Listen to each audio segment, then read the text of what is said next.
Saya selaku penggugat, kuasa hukum Bu Ilis diminta untuk menghadirkan Bu Ilis Siti Rohmah, kemudian kuasa hukum tergugat 2 suruh menghadirkan Yusuf Mansur, kemudian tergugat 4, kuasa hukum tergugat 4 suruh menghadirkan jadi begini, positifnya karena ini kan ada hak dan kewajiban, ya kan, kewajiban dari mereka adalah kewajiban dari para tergugat itu, ya, baik tergugat 1 sampai dengan tergugat 5, kemudian tergugat 5 itu kan mempunyai kewajiban untuk mengembalikan modal investasi dan keuntungan yang dijanjikan. Nah, dan jumlahnya itu kan cukup besar. Itu ada sekitar 5, kalau dari modal dan keuntungannya itu kan ada sekitar 5.075.000.000. Ya nanti bagaimana mereka menawarkan. Sementara penggugat sekarang tinggal nunggu umpan saja, Mas. Bagaimana mereka?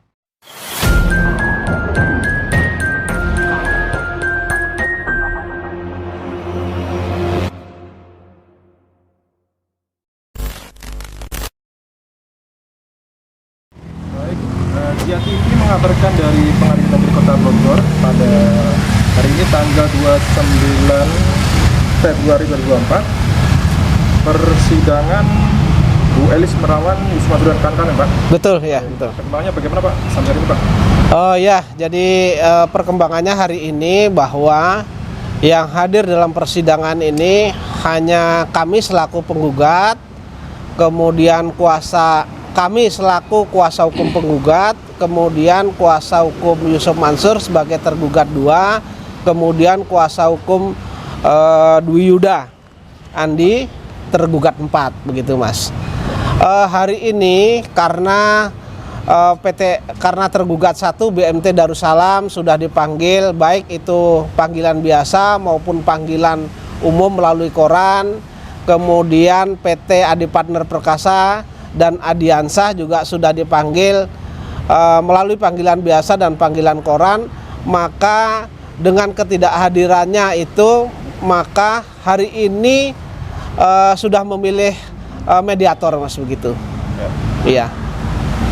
Berarti agenda selanjutnya itu sidang mediasi, Pak, ya? Ya, 1 minggu tadi kami sudah menghadap mediator, kemudian dikasih waktu 1 minggu nanti untuk mediasi. Kami diminta, baik itu saya selaku penggugat, kuasa hukum Bu Ilis diminta untuk menghadirkan Bu Ilis Siti Rohmah, kemudian kuasa hukum tergugat 2 suruh menghadirkan Yusuf Mansur, kemudian tergugat 4, kuasa hukum tergugat 4 suruh menghadirkan Dwi Andi Yuda, begitu.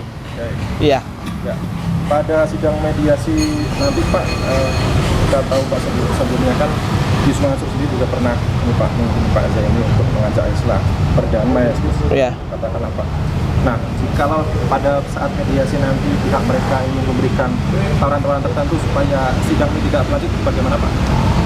Jadi begini, kami tetap jadi begini, positifnya karena ini kan ada hak dan kewajiban, ya kan, kewajiban dari mereka adalah kewajiban dari para tergugat itu, ya, baik tergugat 1 sampai dengan tergugat 5, kemudian tergugat 5 itu kan mempunyai kewajiban untuk mengembalikan modal investasi dan keuntungan yang dijanjikan.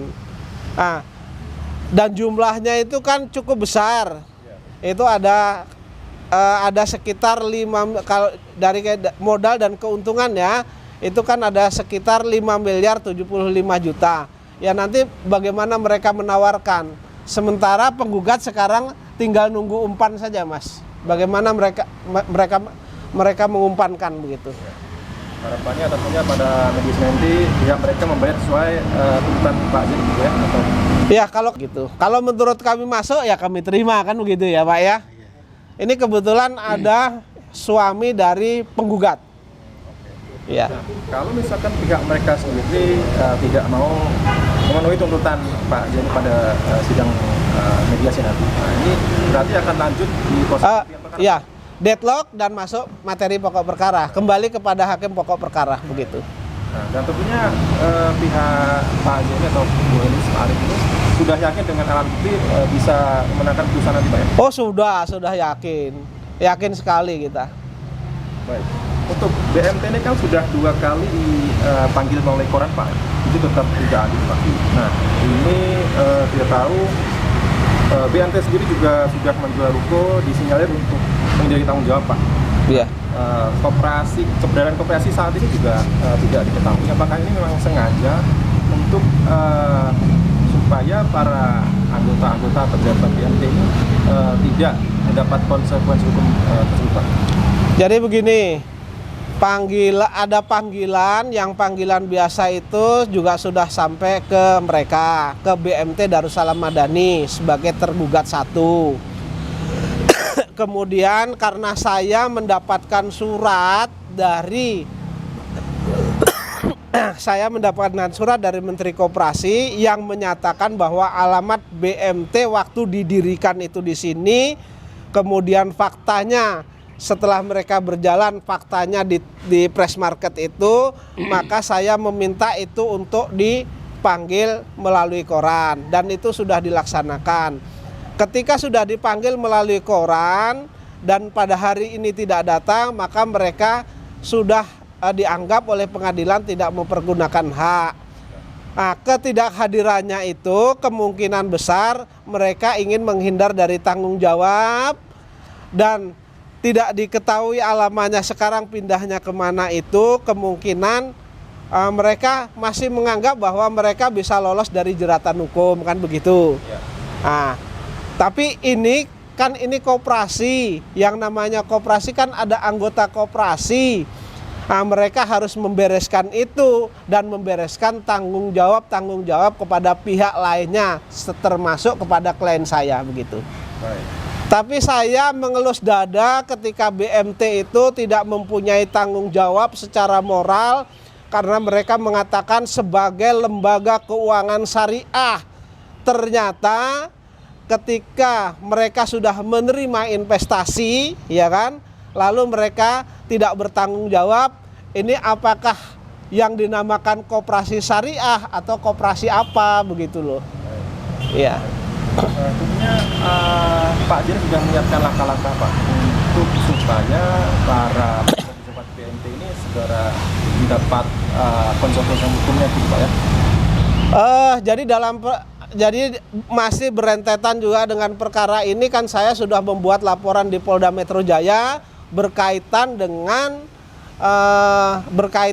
adanya surat kuasa yang ditandatangani oleh orang yang tidak berwenang begitu.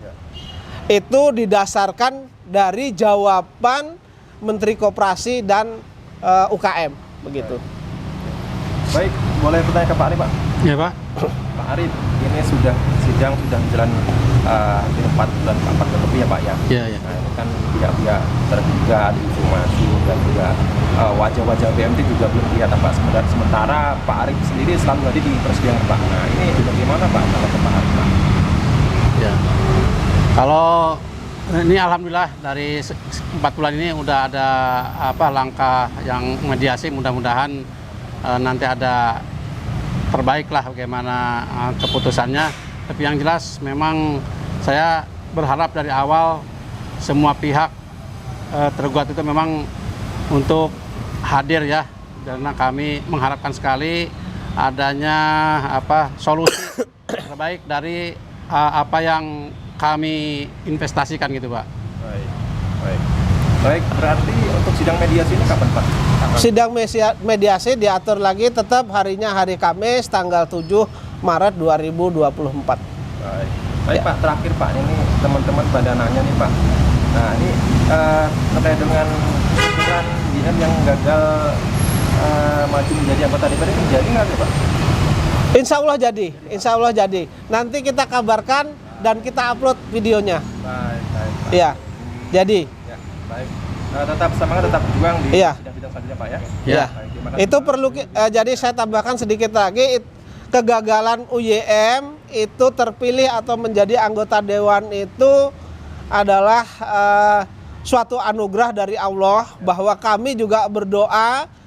Kami berdoa pada saat ini kami dan mungkin netizen semua, mungkin para korban semua itu berdoa kalau Yusuf Mansur ini membawa manfaat untuk umat, jadikan mereka. Tetapi kalau membawa madorot buat umat, jangan jadikan mereka anggota dewan.